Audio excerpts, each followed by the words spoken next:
Hello everyone, welcome to our first video where we give you an update on what's going on at the SDIA last quarter. If you've attended our events in Amsterdam over the last year, you know our focus shifted to supporting regional governments in creating thriving digital ecosystems. For us, thriving digital ecosystems are, in very simple terms, digital ecosystems where value doesn't leak. So we believe that digitalization can be good for a region, AI could be good for a region, but that most of the value that is created from it, not just the productivity outcomes, but also the jobs and taxes need to be captured within a region for it to thrive. And Susanna has studied these regions intensely, and I'm really curious to hear about what you learned from these reports. So over the last couple of months, we started with two reports. The first one was on Limburg's digital ecosystem, and it consisted of two parts. So we first analyzed policies, relevant policies, and the second part of analysis was evaluation of the market itself. From the policy analysis, we found that majority of them focused on digitalization. From the analysis of the market and the providers in the market, we found that there is often a gap between the ambitions of the province and what market delivers. Limburg is very ambitious when it comes to circularity. They want future-proof economy. They want to be resilient. They have a lot of sustainability and climate-related goals. However, when we looked at the market, we could not really find supporting evidence that the companies want to be sustainable, or the companies that we analyzed publish environmental impacts, or that they work towards the goals of the province. That's also a little bit what we found at our first event in Limburg when we launched the report.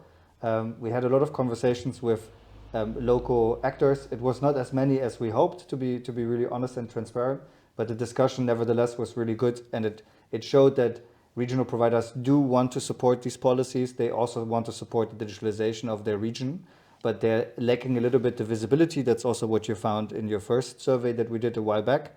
Yeah. They're lacking a little bit visibility, and maybe we will see some follow-up actions from that, I think, especially around how they can create visibility together a bit more, or maybe to create a regional internet exchange. So I'm really excited for that. But you also wrote a report about Middle Franconia. So how is that different to Limburg, and what did you find there?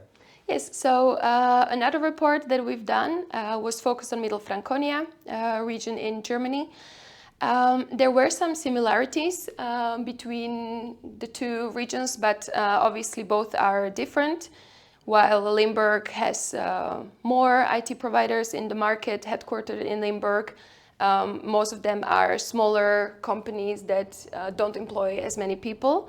On the other hand, in Middle Franconia, the market is more established and it is more business driven. So we found more companies that were actually well established already.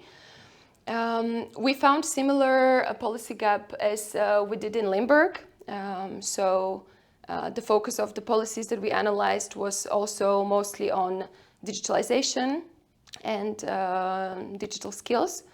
While what we missed a little bit was the focus on the digital ecosystem that actually makes it possible to digitalize. So to weave things together.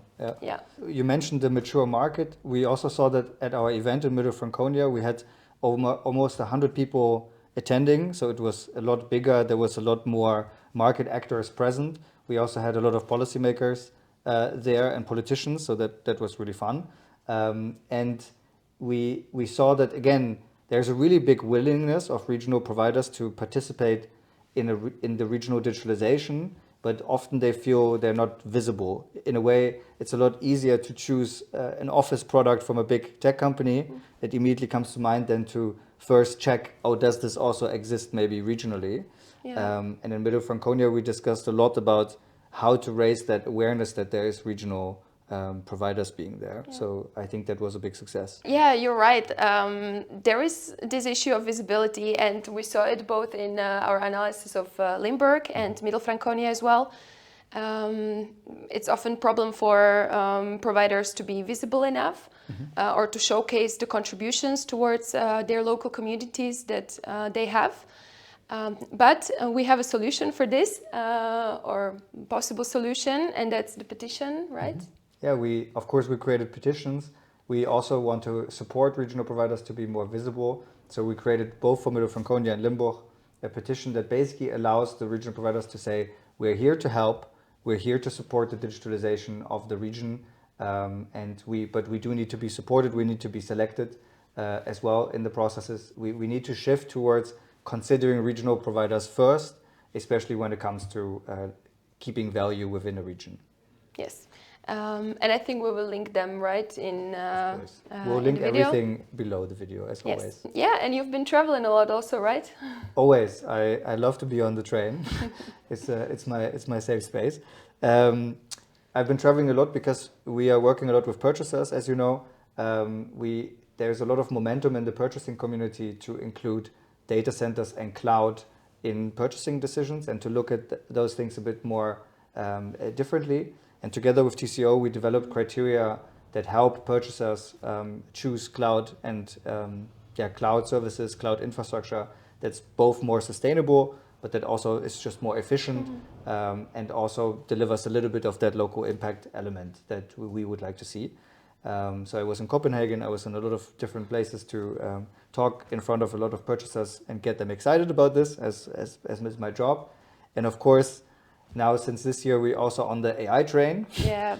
So I was touring and showcasing our ways of how we measure environmental impact of AI, but also how AI could be potentially deployed in different ways, that it really benefits more a region and that we think about it a little bit more in terms of how do we do this the right way instead of just thinking about how to use ChatGPT and Claude every day, right? That's actually also why we're hosting an event that is going to be about AI, but maybe not as much as what you are usually used to in conversations about AI.